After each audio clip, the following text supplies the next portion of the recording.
So we've defined what a sales job is. We've defined what selling is.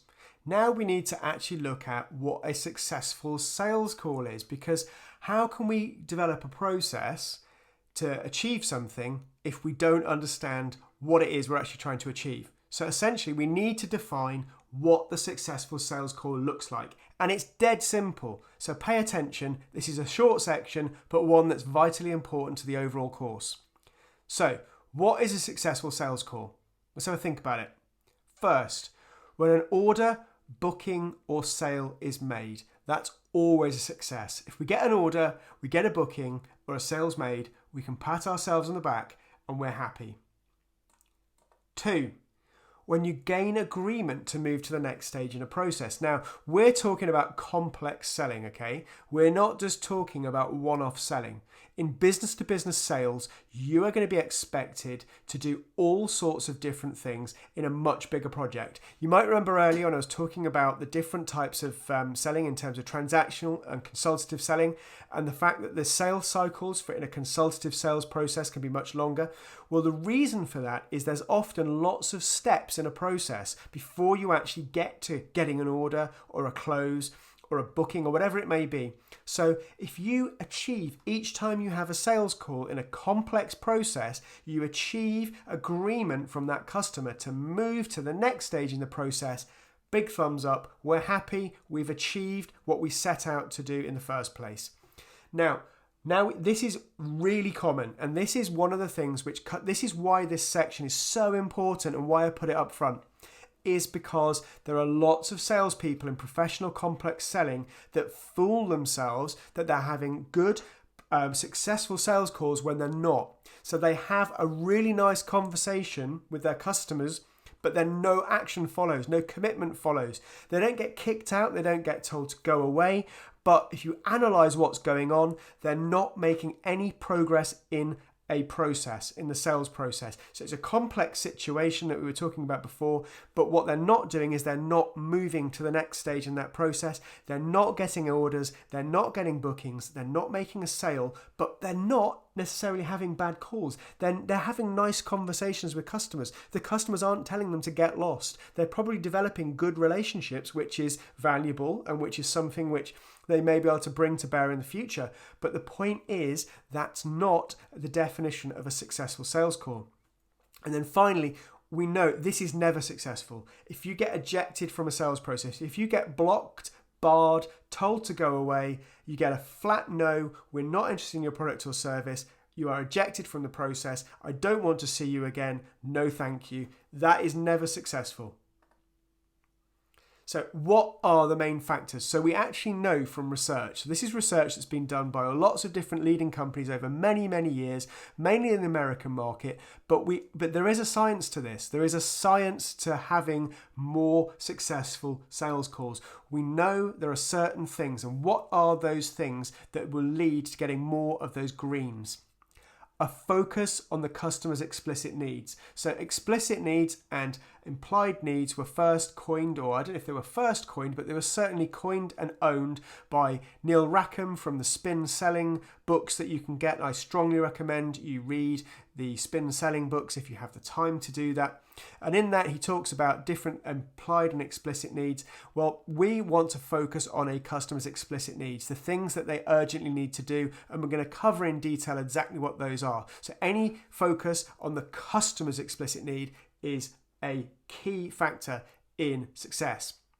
But often you will find that customers have more than one explicit need. So when we're buying stuff, we don't just have one thing that we want. We don't just have one thing that we need to satisfy. Often we have lots of different things. We have lots of different priorities. Like there's loads of things I want to achieve. So if you can sell to 2 or more of these needs, you are much more likely to get a sale. So if you've got one thing you can satisfy, you're in the right ballpark. If you've got 2 or more, suddenly we're really, really, really in the much higher likelihood of getting a sale from that.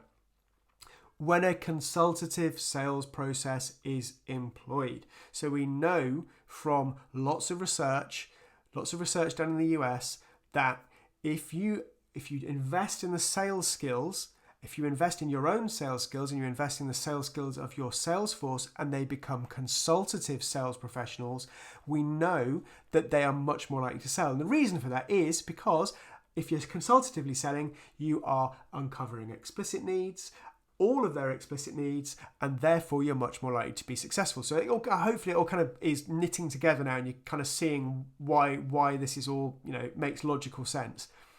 And when there's a clear sales objective planned in advance. So one of the reasons we saw earlier about the different successfuls, the two different successes in a sales call is, so either you get the order or the booking or the sales agreed, or you move to the next stage in the process. There has to be a clear objective plan. So especially in the complex thing where it's not just asking for an order, where it's actually asking to move to the next stage in a process, you need to plan that beforehand. You need to actually clearly say, right, that's what we're going to do in this call. Because if you do that in the call, you're much more likely to be successful. And the final one, and this is going to bring us on to the next section we're going to do, is, the Monday section of the working week process is when there's a formal introduction and agenda. Okay, so it's really, really easy to kid yourself that you're selling to somebody, you've sold to somebody. And one of the main factors that we see that's often missing in unsuccessful sales calls is there's no actual formal agenda. Most people don't want to do a formal agenda because customers kind of are in this mode where they're like, don't sell to me. And we're going to come on to that in a bit as well. I don't like being sold to. I don't like salespeople. Just please don't sell to me. So you get into this thing where you never actually feel like you have the right to sell to them. But we know, again from the research, that if you want to be consistent, you want to be a producer in the sales function, you have to make sure that every single time you're interacting with your customers, there is some form of formal introduction and sales agenda with that customer. And we know that if you do these things, you will be successful. So, what are the main things that hinder a successful sales call? Let's think about this. What are the biggest challenges you're going to face in... Oh, we've gone back. Let's go forward. What are the main factors that hinder the successful sales call?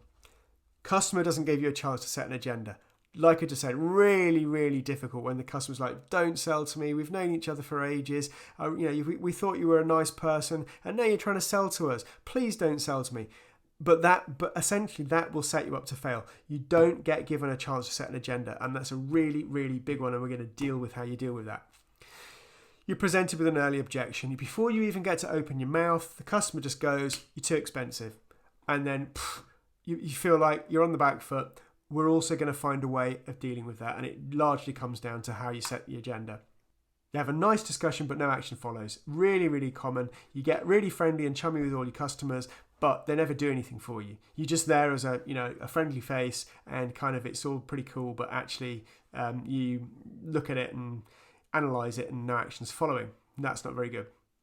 Customer isn't interested.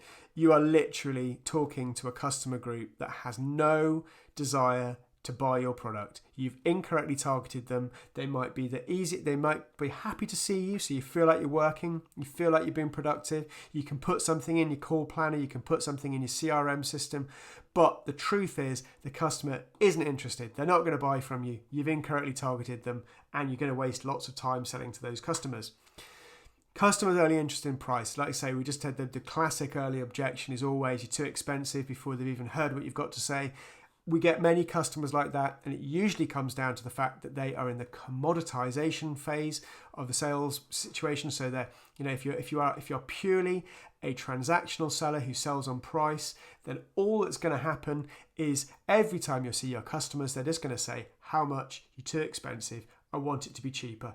No, you're too expensive. I want you to be cheaper, and it's a thankless task. You need to get out of that because you need to start selling value. Price is a killer. If they're only interested in price, it's a killer. It's going to kill you in your business. And you become too comfortable with your customer. Like I said before, this thing about the customer, the nice discussion, no action follows. It's kind of like you become mates with your customers, but it's no longer a business relationship. And you will hear them even say, "Oh, come on, don't sell to me. You never sell to me." You can't. If you're in a sales job and you want to be successful, because that's what we're talking about. If you get too comfortable with your customers, you won't be able to sell anything to them. So we actually need a little bit of relationship tension. That person needs to know that this relationship is not just built on friendship. It's built on friendship, but actually you're a salesperson and you're there for an actual reason.